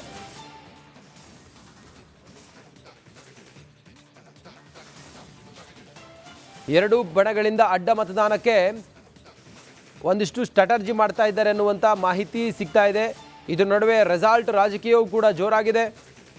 ಬೆಳಗಾವಿಯ ಡಿಸಿಸಿ ಬ್ಯಾಂಕ್ ನಿರ್ದೇಶಕರ ಚುನಾವಣೆ ಅದಕ್ಕೆ ಮಾಡ್ತಾ ಇರುವಂಥ ರಣತಂತ್ರಗಳನ್ನೆಲ್ಲ ನೋಡ್ತಾ ಇದ್ರೆ ಯಾವ ವಿಧಾನಸಭಾ ಚುನಾವಣೆಗೂ ಕೂಡ ಕಡಿಮೆ ಇಲ್ಲ ಅನ್ನೋ ರೀತಿಯಲ್ಲಿದೆ. ಸಾರ್ವತ್ರಿಕ ಚುನಾವಣೆಗೂ ಕೂಡ ಕಡಿಮೆ ಇಲ್ಲ ಅನ್ನೋ ರೀತಿಯಲ್ಲಿದೆ. ಮುಂದುವರೆದು ಗಮನಿಸ್ತಾ ಹೋದರೆ ಸವದಿ, ಜಾರಕಿಹೊಳಿ ಬಣಗಳ ಅಭ್ಯರ್ಥಿಗಳಿಗೆ ಅಡ್ಡ ಮತದಾನದ ಭೀತಿ ಎದುರಾಗಿದೆ. ಮತದಾರರ ಮೇಲೆ ಎರಡೂ ಬಣದ ಅಭ್ಯರ್ಥಿಗಳು ಹದ್ದಿನ ಕಣ್ಣಿಟ್ಟಿದ್ದಾರೆ. ಅಡ್ಡ ಮತದಾನದ ಭೀತಿಯಿಂದ ಬೆಂಬಲಿಗರು ರೆಸಾರ್ಟ್ಗೆ ಶಿಫ್ಟ್ ಆಗಿದ್ದಾರೆ. ನೆರೆ ರಾಜ್ಯಗಳಿಗೆ PKPS ನಿರ್ದೇಶಕರು ಶಿಫ್ಟ್ ಆಗಿದ್ದಾರೆ. ಬೌನ್ಸರ್ಗಳ ಮೂಲಕ ಮತದಾರರ ಮೇಲೆ ಹದ್ದಿನ ಕಣ್ಣಿಟ್ಟಿದ್ದಾರೆ. ಯಾರೂ ಕೂಡ ಅಡ್ಡ ಮತದಾನ ಮಾಡಬಾರ್ದು ಅಂತೇಳಿ ಅವ್ರನ್ನ ರೆಸಾರ್ಟ್ಗೆ ಕರ್ಕೊಂಡು ಹೋಗಿದ್ದಾರೆ. PKPSನ ಎಲ್ಲ ನಿರ್ದೇಶಕರನ್ನು ಕೂಡ ಶಿಫ್ಟ್ ಮಾಡಿದ್ದಾರೆ. ಅವರಿಗೆ ಬೌನ್ಸರ್ಗಳನ್ನು ಇಟ್ಟು ಸೆಕ್ಯೂರಿಟಿಯನ್ನು ಕೊಟ್ಟಿದ್ದಾರೆ. ಯಾವ ಲೆವೆಲ್ಗಿರ್ಬೋದು ನೋಡಿ, ಎಷ್ಟು ಪ್ರತಿಷ್ಠೆಯಾಗಿ ಚುನಾವಣೆಯನ್ನು ತೆಗೆದುಕೊಂಡಿದ್ದಾರೆ ಅಂತೇಳಿ ತಾವು ನೋಡಿ. MLA MP ಬಿಟ್ಟರೆ ಎಲ್ಲದಕ್ಕೂ ಅನುಭವಿಸ್ತಿದ್ರು.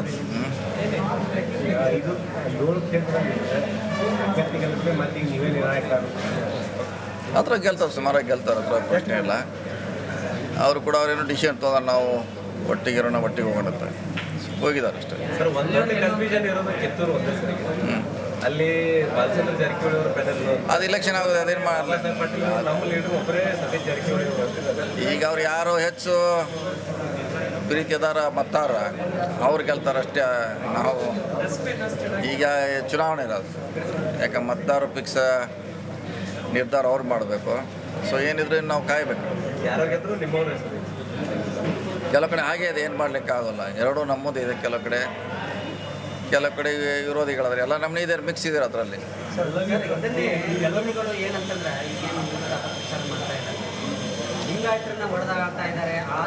ಯಾರು ಹೇಳಿದ್ರೆ ಯಾರು ಅವ್ರ ಹೆಸರು ಹೇಳಿದ್ರು. ಹಂಗೆ ಚರ್ಚೆ ಆಯ್ತು, ಉತ್ತರ ಕೊಡ್ಲಿಕ್ಕೆ ಆಗಲ್ಲ. ಅವ್ರ ಚರ್ಚೆ. ನಮ್ಮ ಬೆಳಗಾವಿಯ ಪ್ರತಿನಿಧಿ ಮೈಲಾರಿ ಪಟಾತ್ ನೇರ ಸಂಪರ್ಕದಲ್ಲಿದ್ದಾರೆ. ಮೈಲಾರಿ ಪಟಾತ್, ಯಾವ ಸಾರ್ವತ್ರಿಕ ಚುನಾವಣೆಗೂ ಕಮ್ಮಿ ಇಲ್ಲ ಅನ್ನೋ ರೀತಿಯಲ್ಲಿದೆ ಡಿಸಿಸಿ ಬ್ಯಾಂಕ್ನ ಚುನಾವಣೆ. ಬೆಳಗಾವಿಯಲ್ಲಿ ರಣಕಣ ಹೇಗೆ ರಂಗೇರ್ತಾ ಇದೆ? ಮೈಲಾರಿ ಪಟಾತ್. ಹೌದು ರಂಜಿತ್, MLA MP ಗಳ ಚುನಾವಣೆಯನ್ನು ಮೀರಿಸುವಷ್ಟು ಬೆಳಗಾವಿಯ DCC ಬ್ಯಾಂಕ್ ಬಂದು ತಲುಪಿರುವಂಥದ್ದು. ಸದ್ಯ ಅಂತಿಮ ಹಂತಕ್ಕೆ ಏನು ಬೆಳಗಾವಿಯ DCC ಬ್ಯಾಂಕ್ ಚುನಾವಣೆ ಇರುವಂಥದ್ದು. ಅಕ್ಟೋಬರ್ 19ರಂದು ನಡೆಯುವಂಥ ಈ ಒಂದು ಚುನಾವಣೆಯಲ್ಲಿ ಈಗ ಅಡ್ಡ ಮತದಾನದ ಭೀತಿ ಇದೆ. ಹಾಗಾಗಿ ಅವರನ್ನು ಬಾನ್ಸರ್ಗಳ ಕಣ್ಗಾವಲಿನಲ್ಲಿ ಜೊತೆಗೆ ಭದ್ರತಾ ವ್ಯವಸ್ಥೆಯಲ್ಲಿ ಅವರನ್ನು ಕೂಡ ಈಗ ರೆಸಾರ್ಟ್ಗಳಿಗೆ ಶಿಫ್ಟನ್ನು ಮಾಡಿದ್ದಾರೆ. ನೆರೆಯ ರಾಜ್ಯ ಇರ್ಬೋದು ಅಥವಾ ಉತ್ತರ ಭಾರತದ ಧಾರ್ಮಿಕ ಕೇಂದ್ರಗಳಲ್ಲಿ ಕೂಡ ಈಗ ಪ್ರವಾಸಕ್ಕೆ ಕೂಡ ಕಳಿಸಿರುವಂಥದ್ದು. ಮತ್ತು 2 ಬಣಗಳು ಈಗ ಪ್ರಮುಖವಾಗಿ 16 ಕ್ಷೇತ್ರಗಳಲ್ಲಿ 9 ಸ್ಥಾನಗಳು ಅವಿರೋಧವಾಗಿ ಆಯ್ಕೆ ಆಗಿರುವಂಥದ್ದು. ಇನ್ನು 7 ಸ್ಥಾನಗಳಿಗೆ ಚುನಾವಣೆ ಕೂಡ ನಡೆಯುತ್ತೆ. ಆ ಒಂದು 7 ಸ್ಥಾನಗಳಲ್ಲಿ ಈಗ ಒಂದು ಕಡೆ ಕತ್ತಿ ವರ್ಸಸ್ ಜಾರಕಿಹೊಳಿ ಬಣ ಇದ್ದರೆ, ಮತ್ತೊಂದು ಕಡೆ ಈಗ ಅವರನ್ನು ಉಳಿಸ್ಕೊಳ್ಬೇಕು ಅಂದರೆ ತಮ್ಮ ಹತ್ರ ಇರುವಂಥ PKPSನ ಸದಸ್ಯರನ್ನು ಉಳಿಸ್ಕೊಳ್ಬೇಕು ಅನ್ನೋ ನಿಟ್ಟಿನಲ್ಲಿ 2 ಬಣಗಳ ನಡುವೆ ಈಗ ಹದ್ದಿನ ಕಣ್ಣನ್ನು ಕೂಡ ಇಟ್ಟಿರುವಂಥದ್ದು. ಪ್ರಮುಖವಾಗಿ ಕತ್ತಿ ಸೌದಿ ಒಂದು ಬಣ ಆದರೆ ಮತ್ತೊಂದು ಕಡೆ ಜಾರಕಿಹೊಳಿ ಬಣ ಇರುವಂಥದ್ದು. ಈಗಾಗಲೇ ಜಾರಕಿಹೊಳಿ ಬಣದವರು ಮೊದಲ ಹಂತದಲ್ಲಿ ಮೇಲುಗೈಯನ್ನು ಕೂಡ ಈಗ ಸಾಧಿಸಿರುವಂಥದ್ದು. ಯಾವುದೇ ಚುನಾವಣೆ ಆಗದಂತೆ ಸುಮಾರು 7 ಸ್ಥಾನಗಳಲ್ಲಿ ಈಗ ಜಯಬೇರಿಯನ್ನು ಬಾರಿಸಿದ್ದಾರೆ. ಇನ್ನು 3 ಸ್ಥಾನಗಳನ್ನು ಗೆದ್ದು ಈ ಒಂದು ಚುನಾವಣೆಯಲ್ಲಿ ಗದ್ದಿಗೆಯನ್ನು ಹಿಡಿಬೇಕು ಅನ್ನೋ ನಿಟ್ಟಿನಲ್ಲಿ ರಣತಂತ್ರವನ್ನು ಕೂಡ ಮಾಡ್ತಿರುವಂಥದ್ದು. ಮತ್ತೊಂದೆಡೆ ಇವರಿಗೆ ಟಕ್ಕರ್ ಕೊಡಬೇಕು ಅನ್ನೋ ನಿಟ್ಟಿನಲ್ಲಿ ಜಾರಕಿಹೊಳಿ ಕತ್ತಿ ಮತ್ತು ಸೌದಿ ಬಣದವರು ಟಕ್ಕರ್ ಕೊಡಬೇಕು ಅನ್ನೋ ನಿಟ್ಟಿನಲ್ಲಿ ಸಾಕಷ್ಟು ಪ್ಲ್ಯಾನ್ಗಳನ್ನು ಮಾಡ್ತಿರುವಂಥದ್ದು. 2 ಬಣಗಳಿಗೆ ಈಗ ಅಡ್ಡ ಮತದಾನದ ಭೀತಿ ಇರುವಂಥದ್ದು. ಹಾಗಾಗಿ ಈಗ ಅವರನ್ನು ಅಂದರೆ ಬೇರೆ ಕಡೆ ಶಿಫ್ಟ್ ಮಾಡಲಾಗಿರುವಂಥದ್ದು ಮತ್ತು ರೆಸಾರ್ಟ್ಗಳಿಗೆ ಶಿಫ್ಟ್ ಮಾಡಲಾಗಿರುವಂಥದ್ದು. ಸಾಕಷ್ಟು ಎಚ್ಚರಿಕೆಯನ್ನು ಕೂಡ ಈಗ ವಹಿಸಲಾಗಿರುವಂಥದ್ದು. ಹಾಗಾಗಿ ಈ ಒಂದು DCC ಬ್ಯಾಂಕ್ನ ಚುನಾವಣೆಯಲ್ಲಿ ಇದು ಸಾಕಷ್ಟು ಜಿದ್ದು ಮತ್ತು ಪ್ರತಿಷ್ಠೆಗೆ ಕಾರಣ ಆಗಿರುವಂಥದ್ದು. ಪ್ರಮುಖವಾಗಿ ಮಹತ್ವದ ಚುನಾವಣೆ ಜಾರಕಿಹೊಳಿ ಬ್ರದರ್ಸ್ಗಿರುವಂಥದ್ದು. ಈಗಾಗಲೇ ಅವರು ಹೆಸ್ಕಾಂನಲ್ಲಿ ಕತ್ತಿ ವಿರುದ್ಧ ಸೋಲನ್ನು ಕೂಡ ಒಪ್ಪಿಕೊಂಡಿದ್ದಾರೆ. ಹಾಗಾಗಿ ಈ ಒಂದು ಚುನಾವಣೆಯಲ್ಲಿ ಅವರಿಗೆ ಸೋಲಿನ ರುಚಿ ತೋರಿಸಬೇಕು ಅನ್ನೋ ನಿಟ್ಟಿನಲ್ಲಿ ಕತ್ತಿ ಸೌದಿ ಬಣದವರು ಸಾಕಷ್ಟು ಪ್ರಯತ್ನವನ್ನು ಮಾಡಿದರೆ, ಆದರೆ ಅವರಿಗೆ ಟಕ್ಕರ್ ಕೊಡುವ ಕೆಲಸವನ್ನು ಈಗಾಗಲೇ ಜಾರಕಿಹೊಳಿ ಬ್ರದರ್ಸ್ ಮಾಡಿರುವಂಥದ್ದು. ಇನ್ನೂ 3 ಸ್ಥಾನಗಳನ್ನು ಗೆದ್ದು ಗದ್ದಿಗೆಯನ್ನು ಹಿಡಿಬೇಕು ಅನ್ನೋ ನಿಟ್ಟಿನಲ್ಲಿ ಪ್ಲ್ಯಾನನ್ನು ಮಾಡಿದ್ದಾರೆ. ಆದರೆ ಈ ಅಡ್ಡ ಮತದಾನದ ಕಾರಣಕ್ಕಾಗಿ ಎಲ್ಲರೂ ಕೂಡ ಈಗ ಸಾಕಷ್ಟು ಎಚ್ಚರಿಕೆ ವಹಿಸುವ ಕೆಲಸವನ್ನು ಕೂಡ ಮಾಡಿರುವಂಥದ್ದು. Ranjit. Okay, Mailari Patat, thank you ನಿಮ್ಮೆಲ್ಲ ಮಾಹಿತಿಗಾಗಿ. ನವೆಂಬರ್ ಕ್ರಾಂತಿ ಆಗುತ್ತೆ ಅನ್ನೋದು ಈಗ ರಾಜಕೀಯ ಪಡಸಾಲೆಯಲ್ಲಿ ಕೇಳಿಬರ್ತಾ ಇರುವಂಥ ವಿಚಾರ. ಸಂಪುಟ ಪುನರ್ರಚನೆ ಆಗುತ್ತೆ ಅನ್ನುವಂತಹ ಗುಮಾನಿ ಹಿನ್ನೆಲೆಯಲ್ಲಿ ನವೆಂಬರ್ ಮುಹೂರ್ತ ಫಿಕ್ಸ್ ಆಗಿರುವಂಥ ಹಿನ್ನೆಲೆಯಲ್ಲಿ ಕಾಂಗ್ರೆಸ್ನಲ್ಲಿ ಈಗ ಆಕಾಂಕ್ಷಿಗಳ ಲಾಬಿ ಜೋರಾಗಿ ನಡೀತಾ ಇದೆ. ಸಮುದಾಯದ ಹೆಸರಲ್ಲಿ ಮಂತ್ರಿ ಕುರ್ಚಿಗೆ ಟವಲ್ ಹಾಸ್ತಾ ಇದ್ದಾರೆ. ಪಂಚಮಸಾಲಿ ಸಮುದಾಯದಿಂದ ಒತ್ತಡ ಹೆಚ್ಚಾಗಿದೆ. ರಾಜ್ಯದ ದೊಡ್ಡ ಸಮುದಾಯಕ್ಕೆ ಆದ್ಯತೆಯನ್ನು ಕೊಡಿ ಅಂತೇಳಿ ಆಗ್ರಹ ಮಾಡ್ತಾ ಇದ್ದಾರೆ ವರಿಷ್ಠರ ಮುಂದೆ. ಸಂಪುಟದಲ್ಲಿ ಈ ಬಾರಿ ಇಬ್ಬರಿಗೆ ಅವಕಾಶವನ್ನು ಕೊಡಬೇಕು ಅಂಥೇಳಿ ಮನವಿ ಮಾಡ್ತಾ ಇದ್ದಾರೆ. CM ಭೇಟಿ ಮಾಡಿದ 50 ಜನರ ನಿಯೋಗ ಕಾಶಪ್ಪನವರ್ BR ಪಾಟೀಲ್ಗೆ ಈ ಸಲ ಮಂತ್ರಿ ಮಾಡಿ CMಗೆ ನಿಯೋಗದಿಂದ ಮಂತ್ರಿಗಿರಿಗಾಗಿ ಮನವಿ ಮಾಡಿದ್ದಾರೆ. CMಗೆ ಮಂತ್ರಿಗಿರಿಯನ್ನು ತಮ್ಮ ಸಮುದಾಯದ ನಾಯಕರಿಗೆ ಕೊಡಬೇಕು ಅಂತೇಳಿ ಮನವಿ ಮಾಡಿದ್ದಾರೆ. ಆಕಾಂಕ್ಷಿಗಳ ಲಾಬಿ ಈಗ ಹೈಕಮಾಂಡ್ ಮಟ್ಟದವರೆಗೂ ಕೂಡ ತಲುಪಿರೋದು. ನವೆಂಬರ್ನಲ್ಲಿ ಏನು ಕ್ಯಾಬಿನೆಟ್ನಲ್ಲಿ ಕ್ರಾಂತಿ ಆಗುತ್ತೆ ಅನ್ನುವಂಥ ಗುಮಾನಿ ಇದೆಯಲ್ಲ, ಆ ರೀತಿ ವಾತಾವರಣವು ಕಂಡು ಬರ್ತಾ ಇದೆಯಲ್ಲ, ಇದರ ಬಗ್ಗೆ ಪಂಚಮಸಾಲಿ ಸಮುದಾಯ ನಮ್ಮ ಸಮುದಾಯದ ಇಬ್ಬರಿಗೆ, ಅತಿ ದೊಡ್ಡ ಸಮುದಾಯ ನಮ್ಮದು, ನಮ್ಮ ಸಮುದಾಯದ ಇಬ್ಬರನ್ನು ಈ ಬಾರಿ ಕ್ಯಾಬಿನೆಟ್ನಲ್ಲಿ ಸೇರಿಸ್ಕೊಳ್ಬೇಕು ಅನ್ನುವಂಥ ಮನವಿಯನ್ನು ವರಿಷ್ಠರಿಗೆ ಮಾಡಿದ್ದಾರೆ. ಮುಖ್ಯಮಂತ್ರಿಗಳಿಗೆ ಖುದ್ದಾಗಿ ಮಾಡಿದ್ದಾರೆ. ಹೈಕಮಾಂಡ್ ಮುಂದೆ ಕೂಡ ಒತ್ತಡವನ್ನು ಹೇರ್ತಾ ಇದ್ದಾರೆ. ಪಂಚಮಸಾಲಿ ಸಮಾಜದ ಶಾಸಕರಿಗೆ, ಕಾಶ್ಯಪ್ನವರಿಗೆ ಮತ್ತು BR ಪಾಟೀಲ್ರಿಗೆ ಇನ್ನೂ ಹೆಚ್ಚು ಸ್ಥಾನಗಳನ್ನು ನಮಗೆ ಕೊಡ್ರಿ ಅಂತಕ್ಕಂಥ ಬೇಡಿಕೆಯನ್ನು ಮಾನ್ಯ ಮಂತ್ರಿಗಳ ಮುಂದೆ ಹೇಳಿವಿ. ಅವರು ಸಹ ಅದಕ್ಕೆ ಸಕಾರಾತ್ಮಕವಾಗಿ ಸ್ಪಂದಿಸ್ಯಾರ. ಅಖಿಲ ಭಾರತ ಲಿಂಗಾಯತ ಪಂಚಮಸಾಲಿ ಸಮಾಜ ಟ್ರಸ್ಟ್ ಕೂಡಲ ಸಂಗಮ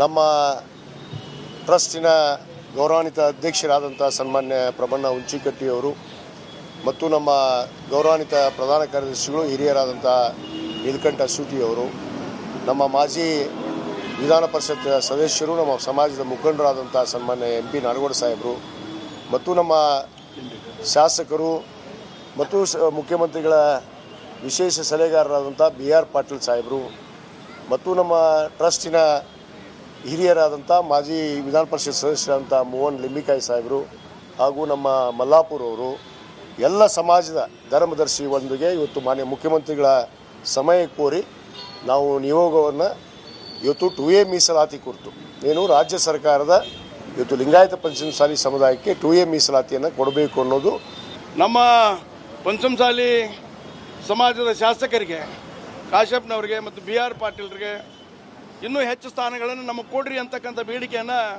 ಮಾನ್ಯ ಮುಖ್ಯಮಂತ್ರಿ ಮುಂದೆ ವಾಲ್ಮೀಕಿ ಸಮುದಾಯದಿಂದಲೂ ಕೂಡ ಮಂತ್ರಿಗಿರಿಗೆ ಒತ್ತಡ ಹೆಚ್ಚಾಗ್ತಾ ಇದೆ. ರಾಜ್ಯದ 15 SC ಮೀಸಲು ಕ್ಷೇತ್ರಗಳಲ್ಲಿ 14ರಲ್ಲಿ ಗೆಲುವನ್ನು ಸಾಧಿಸಿದ್ದೀವಿ. ಈ ಬಾರಿ ಪುನರ್ರಚನೆಯಾದಲ್ಲಿ ಸಮುದಾಯವನ್ನು ಪರಿಗಣಿಸಬೇಕು, 2 ಸ್ಥಾನವನ್ನು ನಮಗೆ ಕೊಡಬೇಕು ಅಂಥೇಳಿ ಒತ್ತಡವನ್ನು ಹೇರ್ತಾ ಇದ್ದಾರೆ. ಈ ಹಿಂದೆ ಸಂಪುಟದಲ್ಲಿ 3 ಅವಕಾಶವನ್ನು ಕಲ್ಪಿಸಲಾಗಿತ್ತು. ಬಳಿಕ ಸಂಪುಟದಿಂದ ಸಮುದಾಯದ 2ರನ್ನ ಕೈ ಬಿಡಲಾಗಿತ್ತು. ಈ ಬಾರಿ ಪುನರ್ರಚನೆಯಲ್ಲಿ 2ರಿಗೆ ಅವಕಾಶವನ್ನು ಕೊಡಲೇಬೇಕು ಅಂತೇಳಿ ವಾಲ್ಮೀಕಿ ಸಮುದಾಯ ಆಗ್ರಹ ಮಾಡ್ತಾ ಇದೆ. ಸಮುದಾಯದಿಂದ 2ರಿಗೆ ಅವಕಾಶಕ್ಕೆ ಆಗ್ರಹ ಮಾಡ್ತಾ ಇದ್ದಾರೆ. ಪಂಚಮಸಾಲಿ ಸಮುದಾಯ ಅತಿ ದೊಡ್ಡ ಸಮುದಾಯ ಅಂಥೇಳಿ ನಮಗೆ ಎರಡು ಸಚಿವ ಸ್ಥಾನವನ್ನ ನಮ್ಮ ಸಮುದಾಯದ ನಾಯಕರಿಗೆ ಕೊಡಬೇಕು, ಕಾಶಪ್ಪನವರನ್ನು ಕೂಡ ಪರಿಗಣಿಸಬೇಕು ಅಂತ ಹೇಳ್ತಾ ಇದ್ರೆ, ಈತ ವಾಲ್ಮೀಕಿ ಸಮುದಾಯವು ಕೂಡ ನಮ್ಮ ಸಮುದಾಯಕ್ಕೆ 2 ಸ್ಥಾನವನ್ನು ಕೊಡಬೇಕು ಅಂತ ಹೇಳಿ ಒತ್ತಡವನ್ನು ಹಾಕ್ತಾ ಇದ್ದಾರೆ ಮುಖ್ಯಮಂತ್ರಿಗಳ ಮುಂದೆ. ಬಹುಶಃ ಇದು ಮುಖ್ಯಮಂತ್ರಿಗಳಿಗೆ ಎಷ್ಟೆಲ್ಲ ಯಾವ್ಯಾವ ಸಮುದಾಯದವರು ಈಗ ಇಂಥದ್ದೊಂದು ಸಂದರ್ಭ ಬಂದಾಗ ನಮ್ಮನ್ನು ಕೂಡ ಪರಿಗಣಿಸಿ ಅಂತ ಹೇಳಿ ಕೇಳ್ತಾ ಇದ್ದಾರೆ. ಅವರು ಎಷ್ಟು ಜನರನ್ನ ಪರಿಗಣಿಸ್ಬೋದು, ಅದು ಯಾವ ರೀತಿಯಾಗಿ ಒಂದು ರೀತಿಯಲ್ಲಿ ಅಸಮಾಧಾನಕ್ಕೆ ಕಾರಣ ಆಗ್ಬೋದು. ಯಾರ್ಯಾರಿಗೆ ಗೇಟ್ ಪಾಸ್ ಕೊಡುವಂಥ ಸಂದರ್ಭ ಬರುತ್ತೆ, ಹಾಗೆ ಗೇಟ್ ಪಾಸ್ ಕೊಟ್ಟವ್ರು ಸುಮ್ಮನೆ ಇರ್ತಾರಾ, ಹೈಕಮಾಂಡ್ ಯಾರನ್ನ ಮಂತ್ರಿ ಮಾಡಿ ಅಂತ ಹೇಳುತ್ತೆ. ಇದೆಲ್ಲವೂ ಈಗ ಬಗೆಹರಿಯದ ಗೋಜಲಾಗಿ ಹೋಗಿದೆ ಮುಖ್ಯಮಂತ್ರಿಗಳಿಗೆ.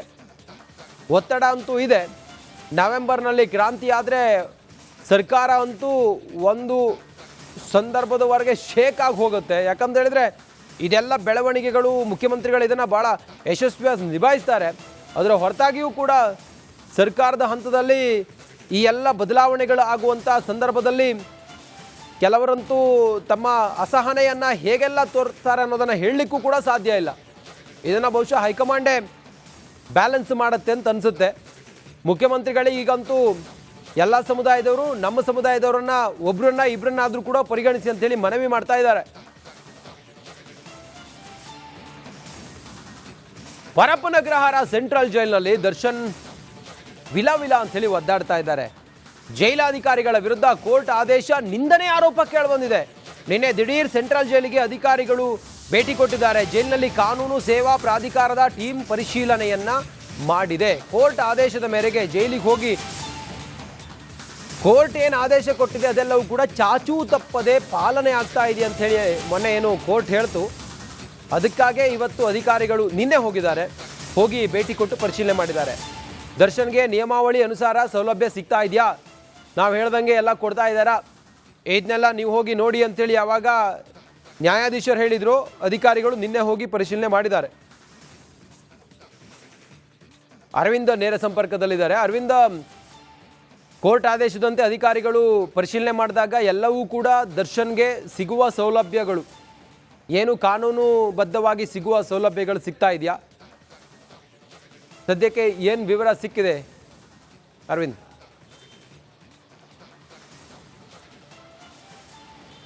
ಎಸ್ ರಂಜಿತ್, ಖಂಡಿತವಾಗ್ಲೂ ಕೂಡ ರೇಣುಕಾಸ್ವಾಮಿ ಹತ್ಯೆ ಪ್ರಕರಣದಲ್ಲಿ ಪರಪ್ಪನ ಅಗ್ರಹಾರದಲ್ಲಿ ಸೆರೆವಾಸ ಅನುಭವಿಸ್ತಾ ಇರುವಂತಹ ಡಿ ಗ್ಯಾಂಗ್ ಜೊತೆಗೆ ದರ್ಶನ್ ಏನಿದ್ದಾರೆ ಅವರಿಗೆ ಅಲ್ಲಿ ಹಾಸಿಗೆ ಹೊದಿಕೆ ಸೌಲಭ್ಯ ಸರಿಯಾಗಿ ಸಿಗ್ತಾ ಇಲ್ಲ, ಜೈಲಿನ ಮ್ಯಾನ್ಯುವಲ್ ಪ್ರಕಾರ ಸರಿಯಾಗಿ ಅವರಿಗೆ ಸೌಲಭ್ಯ ಸಿಗ್ತಾ ಇಲ್ಲ ಅನ್ನುವಂಥ ಆರೋಪದಡಿ ದರ್ಶನ್ ಪರ ವಕೀಲರು 3 ಅರ್ಜಿಗಳನ್ನ ಕೋರ್ಟ್ಗೆ ಸಲ್ಲಿಕೆ ಮಾಡಿರ್ತಾರೆ.